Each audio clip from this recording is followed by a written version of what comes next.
Let's look at what happened in Parliament today. We're supposed to have the debate on the budget review. How did that go?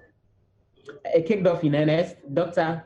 Mark Asibeyeboah, he is the MP for New Joabin North and also the chairman of the Finance Committee, moved the motion in order to allow for the continuation of the debate on the media budget review. He started by cataloging what he says has been an excellent performance of the NPP administration over the last 3 years, indicating that when it comes to dealing with the budget deficit, they are performing far better than the NDC performed when they were in power.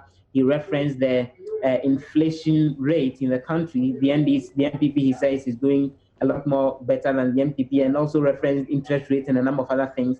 And then he went on to make the point that things began to go bad following what we've seen has been the COVID-19 pandemic. But he went on to make an argument that it's because of the solid foundation that the NPP administration had laid over the last 3 years. That's how come Ghana is showing some form of resilience in dealing with the COVID-19 pandemic's impact on the economy.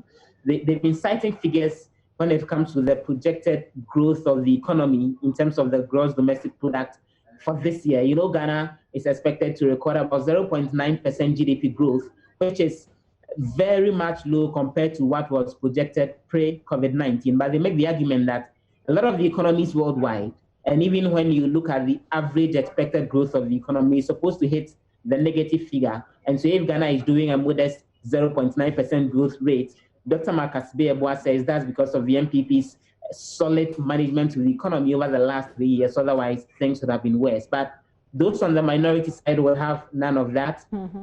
Isaac Adongo was referencing what he thinks are cooked figures that the finance minister put out when he delivered the mid-year budget review statement, referencing a number of items, including the amount that's been paid to depositors with the collapsed banking schemes and all, saying that the figures that the finance minister put out vary from what the Bank of Ghana had put out earlier. So the politically charged and politically focused analysis, where those on the right are praising the budget, those on the left are criticizing it, is virtually what has been panning out. The Minister for Information, Kojo Nkrumah, the Deputy Minister for Finance, Abena Osea Sare, and a number of others have been contributing to the debate. And they put brakes on that some hours ago. They are expected to continue tomorrow.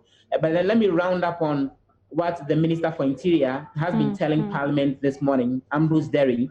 He came around to respond to a question about what we've seen in the Pualogu area, the training school there. They recorded COVID-19 cases, well, actually not 95, but 85 of them. And there was a question to the minister about what is being done to ensure that in the training schools, even as they continue to train young people, despite the COVID-19 pandemic, what is being done to avoid the spread of the disease. And he said they are observing the necessary protocols.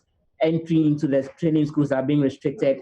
The Veronica buckets and all have been provided. And so the efforts are ongoing to keep people safe, even as the training of the police recruits continue. You must be catching your breath. But just before you do that, has anything else happened in Parliament? Otherwise, that will be it for me.